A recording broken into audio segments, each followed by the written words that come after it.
አትክልት ጠባቆችን ጠራችና እናንተ አለቻቸው። አቤት። አሁን ለእኚህ ለተጎዱ ሰዎች ተርበዋል፣ ተጠምተዋል በይሽ በሚያርፉበት ቀን በእርፈታቸው ሰዓት ተርበው ተጠምተው እያሉ ለነሱ አሁን እዚህ የሞላው ተረፈው ፍራፍሬ ለቅማችሁ ብትሰጧቸው ቢበሉ ምን አለ አለቻቸው።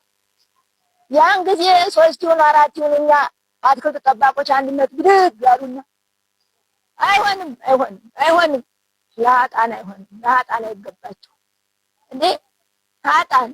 ሀጣን ለየትኛው ስራዋ ነው የምታገኙ? ለየትኛው ስራዋ ታገኘዋለች? በእምብር ጨርሳ መታለች። እንትን እያደረገ በእምብር ጨርሳ መታለች። ለሀጣንማ አይታዘዝላቸው እንዴት አግኝተውት ብቻዋን ጨርሳ በልታ መታለች። የጻድቃን ላበሉ ላጠጡ ንስሐ ለገቡ ምግባር ለሰሩ ነው እንጂ በዚህ ከተማ ውስጥ ለሚኖሩ ነው እንጂ አትክልት እንደ ለሀጣን ይታዘዝለታል? አይሆንም አይሆንም አይሆንም። እጀረ ቀጥሎ እኮ አንጀቴ ፈድ እዛም በኋላ ቆይና ውሃ ስጡን አሉ። ውሃ ስጡን፣ ውሃ የነፍስ ጉሮሯችን ደርቆ ምላሳችን አሮ የነፍስ ውሃ ስጡን፣ ውሃ ስጡን፣ ውሃ ስጡን።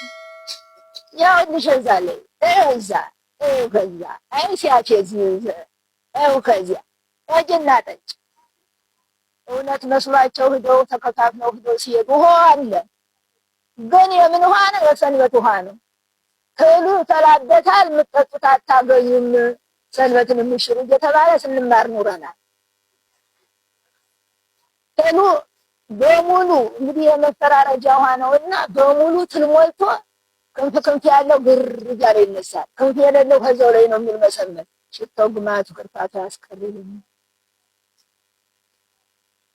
ይሄማ ከርፍቶ ሸቶ ምን ይጠጣናል? ትሉ በለው ላይ ገንፍሎበት ክርፋቱስ መቼ ምን ልበልሽ? በዕለተ ሰንበት የቀዳሽ ውሃ እኮ ነው የራስሽ ነው። ንጡህንማ ወይኑንማ መች ታገኘዋለሽ? በየትኛው እድልሽ ታገኘዋለሽ?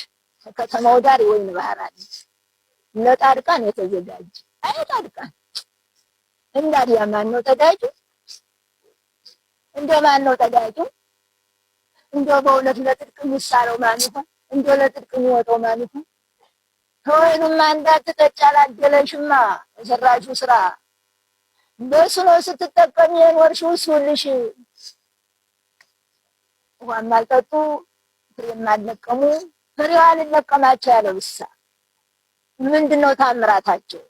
ሊለቅሙ ሊበሉ መጥተው አልያዛቸው በእጃቸው ያለስ ከዚህች ዓለም ላይ ሳለን የሚርባቸው የሚጠማቸው የተራቆቱት በዛ ግድም ተቀምጠው እያሉ እኛ እዚህ ሀብት አገኘን ብለን የምንገል ሳይርበን የምንበላ ሳይጠማን የምንጠጣ አንዳንድ ነገር ስናገኝ ምስክር ያላገኙ ሰዎች የገሊት ራብተኛ ናት፣ ገሌ እኮ ተስቋላ ነው እርናዜ እናቅምሳቸው የማንል እጃችን የታሰረ ሰዎች እርቧቸው ጠምቷቸው ሰዎቿ አታክልት ቢሄዱ ሊነኩት አልቻሉም።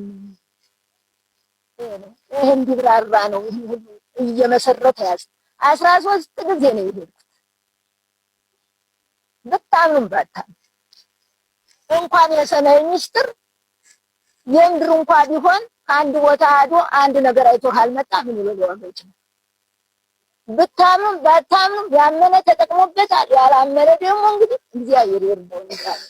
እግዚአብሔር ይርዳው። እኔ በትክክል ያየሁትን የተነገርኩትን አይኔ ያየውን የተቀጣውበትን ብቻ አድርጌ ነው የምነግራችሁ። እና እነዚህ ሰዎች እንግዲህ ውሃውም በሰንበት የቀዱ ስለሆነ አልጠጣ ብሎ ቀረ፣ ትልተልቶበት ቀረ። ዝክራችን ሁሉ ጥል ነው። እንዲያውም ዝክራችን በሰንበት ወተዘከረ ዝክር ሲወል ነው የሚታየው። በሲወል ውስጥ ጥልመት መስሎ ተልቶ ሸቶ መዘከሪያው ጥልመት ለብሶ የሲወል ውችላ ነው የሚግጠው። እዚህ መዘከሪያው ላይ ያቀረብ ነው። እንድታውቁ ነው ይህ መልእክት የመጣላችሁ። ሙታን ይነሳሉ፣ አፈርና ድንጋይ ቆመው ይመሰክራሉ፣ ከዛም በኋላ ትወስዳቸዋለህ የተባለው ይሄ። ይህን የማታምኑ ብዙዎች ናቸው። እንግዲህ ወደዚያ መልእክት የለም። እኔም እንግዲህ ብዬ ያበቃው ሰው ነኝ። አውቅቻለሁ እና እግዚአብሔር በሁሉም ነገር እያብራራ ነገረን እና ከዛ ሄጄ ምንድን ነው 2 ጊዜ በሞት ነው የሄድኩት። 11 ጊዜ ግን ለጻድቃን ምን እንደተዘጋጀለት የጻድቃን መኖሪያው ምን እንደሆነ በገነት ውስጥ 13 ጊዜ ማለት ተመላልሽበታል። ዛሬም እያየሁት ነው። ባለድበትም በምስራቁ እያየሁት በፍቅሩ እያየሁት ነው። ሁልጊዜ አዲስ ነው የሚታየው። ሁልጊዜ ጨለማና ብርሃን በፊቴ ሲፈራረቅ ነው የሚኖረው። ሰውነቴን ዳውር የተለወጠ እያያችሁ ነው። ሁልጊዜ በሐሳብ በራሴ ሐሳብ እገባለሁ፣ በህዝቡ ሐሳብ እገባለሁ። በሁለቱም ሀገር አውሬ ሆኜ ነው ያለሁት። አውሬ ሁሉንም የተለዋውጦ አውሬ ሆኜ ነው የምታየው። በእውነት እቺ እስከ ሶስተኛው ፍርድ ድረስ ማን ያሳርፍሻል? ያን መከራ ያየ እንዴት እንቅልፍ ወስዷል? ያን መከራ ያየ እንዴት ድካም ይሰማዋል? እያለ አልፈቅድም ብሎ ነው ዛሬ ለመተው አሉ የሚድኑ ይላል። ማውቃችሁ ኑሮ ጥሩ ነው። የዳነውንም እየወሰደ አስገብቷል። የደም ህዝብ ብዙ ነው፣ የገባ ህዝብ ብዙ ነው። እግዚአብሔር ይመስገን እኔ አላፍርበትም። ብዙ ህዝብ ድኗል። ግን ለሞተው ጉንጃት ስላለኝ ለሞተው ፍቅር ዘላለማዊ በዚያ ውስጥ ለመኖር ምን ነው ቢድን እንኳን የሰው ልጅ አውሬው ሁሉ ቢድን አውሬው ሁሉ በዚህ መናሁን የሚቀረው በዚህ በደመ ነፍስ የሚቀረው ሁሉ አውሬ ሄዶ እዛ ቦታ በእውነት እንዴት ይደሰት ነበር እንኳን